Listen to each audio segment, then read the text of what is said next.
Why did you stop playing basketball? Um, I stopped playing basketball for many reasons. Not many reasons, a couple reasons. Number one, I just fell out of love with it. Uh, like a lot of people don't know, my senior year of high school, I would always ask my mom. I would always ask her like, "What if I didn't go to college to play basketball?" And like she would brush it off and act like I was like joking. She would be like, "Girl, like, whatever." She would just brush it off like I was joking. I was like, I'm dead serious. Like, what if I don't go to college to play basketball? Because I was just, I don't know. I think at that time I was experiencing burnout. Um, but since I'm on here by myself today, I'll give a story time. So a situation actually happened for me to like not play anymore because I was going to college to play basketball on a scholarship to Georgia Southern University. I was going there. Coming off of my last AAU summer, which was the summer going into my senior year, there's something called the live period where you play in front of college coaches all summer, and that's the live period. So, um, there's like two. I think there's like one in April, I think, and then there's one in July. So the first live period, I was playing whatever. Um, and I was playing in Georgia somewhere, and the recruiting coordinator at the time, uh, he saw me playing. So I guess fast forward, I got back home from that live period, and he contacted me, and he was like, "We have a new coaching staff at Georgia Southern. We're interested, whatever." So I'm like, "Cool, okay, I'll come on an unofficial visit."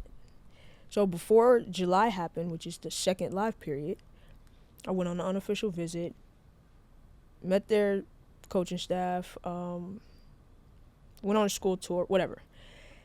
And so kept in contact with them throughout until July. And then July came. Um, watch me play, whatever. They offered me. So at that point, from keeping in contact with them from April to July, that's the school I wanted to go to at that point. Because, I mean, new coaching staff, black coaching staff, you get an opportunity to turn a program around. That's what I've been doing my whole time playing basketball. Like, why would I not want to do that? Black lady, woman, head coach. So that's what I wanted to, that's where I wanted to go. So if that offer came through, that's where I was going. Period. So that's the first call I got. Like, that's the first one. I'm like, okay. She's like, call me, hey, we want you to come play for us. Cool. I actually, people don't know this, I committed to them on the spot, like on that call. Because I didn't like, I was expecting calls from the Air Force, from Southern Mississippi, from App State, like a lot of schools. Like, I was expecting that. And I just committed to them on the spot. Like, that's where I wanted to go. So fast forward, committed to the school. Live period is over. Now I'm in my senior year. I don't know the exact date. It was some date in September. I'm in class. I'm in class, and my mom is like blowing me up. Damn, why my voice sound like that? My mom is blowing me up. And right, no, it's not her. But yeah, my mom is blowing me up, and I'm like, yo, what is going on? And she was like, you need to call Coach Coop. Something is wrong. Coach Coop is the recruiting coordinator who initially recruited me to go there in the month of April. So she was like, you need to call Coach Coop. Something is going on. I'm like, yo, I can't. I'm in class. So I sent him a text, and I'm like, what's going on? And then, so he's not communicating with me. He's communicating with my mom. So she sends me a screenshot of the things he's saying. He's like, tell Briah to call Coach Howard. I hate the way she does business, this, that, whatever. So I'm like, okay, at this point, I know something is like off. Like, seriously. So I can't, I mean, I'm not going to call her. I'm in class. So I end up eventually getting out of class, call Coach Howard. No answer. I'm like, okay, all right. So then I go to my next class, which is study hall. So, I mean, can't talk in study hall. Study hall's quiet. Call when I get out of study hall, which is the last period of the day. Call her again. No answer. So she texts my mom. So at this point, I'm mad because nobody's talking to me. Like, what? Like, why y'all not talking to me? Like, this is my life. I'm the, like, why nobody talking to me? So she was like, she texts my mom. She says, can you give me a call when you and Briah are together? So I'm like, okay. My mom picks me up from school. We go home. She calls her. And long story short, she basically says, if you know me, if you know me in real life, I'm little. Not little, but like, I'm 5'4", but like, I didn't play like I was 5'4". So she was basically like, we're going to go with a taller point guard. I'm talking about committed to the school, home visit schedule, official visit schedule, like everything, like in line for me to go play there next year. We want a taller point guard. And then on top of that, before I get into how that made me feel, on top of that, she was coming from another school. So what I think was, not that, but she had a kid at her old school that she was going to bring in. And that scholarship, which was mine, was going to go to her. So the point guard that they got, instead of me, was a point guard that was from Georgia.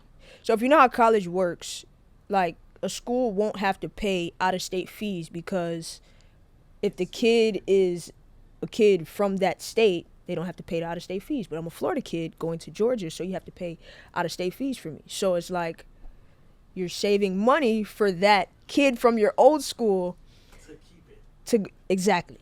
So I think that was all of that compiled. So how that made me, like, I think I slept for the rest of it. Like, I think I cried myself to sleep that day, and I slept for the rest of the day. Like, I think for me, that was like worse than not. How did it feel going to school the next day? Going to school the next, actually, it was a Friday, so I didn't go to school the next day. Yeah. The weekend, I went to see my significant other at the time. Yeah. They were there? They were just a form of comfort, peace. That's what I did. But yeah, I think that was close to, like, You think if that wouldn't like have knocked you off your feet, you think you would have like gotten it? Were you still able to go to another college? yes, and okay, I'm glad you said that. Yes, I was able to go many other places. Like, I had the opportunities to do that. But at that point, I was just like, all right, yeah, it's just like you put so much, yeah, you put and it's like, and eggs as in energy. yeah. And it's like I was playing basketball since like the second grade. Like, I was playing basketball for a long time. So it's like you put so much time into this thing. You sacrifice summers, you sacrifice family time, you sacrifice fun with your friends. You sacrifice all of that, and it's like, dang, like I love something and it didn't love me back. Do you think that basketball taught you other things? Absolutely. Like I said, that goes back to saying, like, God gave me basketball. Like, God gave me everything. Because maybe the sport loved you back by teaching you things. It's just that that lady was, Mm. you know. I mean, if you look at it like that, yeah. But it's just like when you want something out of something, like it goes back to like It when wasn't done by numbers. something You feel me? Like, exactly. it was done for other reasons other Yeah. than the sport. Yeah, exactly. And that to me, Yeah, absolutely. I think basketball gave me things that um other things that just wouldn't have given me. Like it taught me that God gave me basketball in order for basketball to give me certain things. But basketball gives you the discipline, it gives you how to treat people, it gives you the work ethic, it gives you all of these life lessons that you will carry throughout life. It gives you all of that. But I think that a lot of times in life, when you love something and it doesn't love you back in the way that you want it to, that's a rough spot because it's like, dang, I put this in, but it's like I want this from you, but it's like I'm not getting that. And so ultimately you feel like it doesn't love you back because it's not loving you the way you want it to. Same thing with relationships. It's like if somebody loves you, right? But it's not the way you want to be loved or it's not in your desired love language, that's a problem. Um so yeah, I think that's how I felt at that time. So it was just like, bro, like I'm done. Um I'm going to finish my senior year playing high school basketball and I'm done. Cuz I just feel like well, maybe it that was wasn't the end of a chapter. for sure. When I look at it like that, yes, it was the end of a chapter and like it was just a big Maybe those sacrifices that you had to make because of obviously the sport demanding it. mhm Maybe that taught you that discipline or for sure. the For sure. how to talk to people. Yeah. It was just I don't know, I think it was just a big like reroute. Like and it Pivot. yeah, it rooted me in something different. Like basketball was my life. um but I think I root myself in God now. Like God, whatever you say, because I seen things go left and I've tried to do things my way or I've wanted things that weren't in alignment with what your will is for my life. So it's like, God, we're gonna do it your way. Um and yeah, like it's just a big reroute. But that's why I stopped playing. Do I miss it? Yes, a lot, all the time. Because honestly, and this is not me being cocky, arrogant, nothing. Like I think I would have been a pro. I think I would have been a pro. Like, I believe so too. but it's just that's not what God wanted, bro. That's not what God wanted. I don't know though. That rocked my world. That day. Dang, I wish I had I'm gonna tell you the exact date. I think I committed to that school on July 11th of like 2019. And that day when she called, Is it too late to like go back into it? no. Wait, go into basketball? Yeah. Yeah, I'm too old now. Not too old, but No, yeah. To get back into I mean, that routine and find the flow. that's another thing. So more story time. So after this was like I'm like a year removed from playing basketball. Like my life is just going now. My significant other at the time was at a school in West Virginia, a D2 school in West Virginia. And so at that point, I was like, bruh, I will like, Go to you. I will go there and try out for their team and play for them. Like, so like I started working out again, all of that, like basketball stuff, working out again. And like I was like this close to going there. Like I'm talking about sent film, sent school application, transcripts, everything. Like all of that stuff was sent. Like I was that close to going there. But at the time,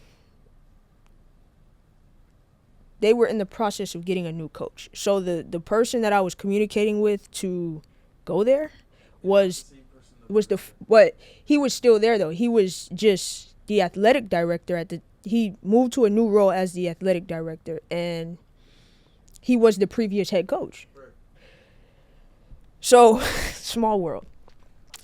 The new coach that was coming in, I started communicating with him. He's asking me questions like, well, where were you going before? What happened? I told him the story. Come to find out, this guy is basically family with this lady. I'm like, bruh. No way. So come to find out through talking to him, because when she called that day, she was like, we'll help you get somewhere else, go to another school. I'm like, bruh, nah. So the school that she was trying to get me to go to, he was the coach there at the time. So I'm like, okay, y'all are playing games. Like, y'all are playing games. So she would have wanted me to go to that school for me, I guess, to see it. I don't know what she was trying to do, but later on, she would have, because the school was a JUCO, it's a junior college, so you can only do 2 years at a junior college. So basically later on, she would have came to get me, excuse me. I'm like, what kind of mind games are we playing? So I was like, okay, I'm just done. So once I found out he was tied to them, I'm like, okay, nah, I'm cool. I still got a voicemail in my phone from him right now today. Saying like, oh, you should come. What does it say?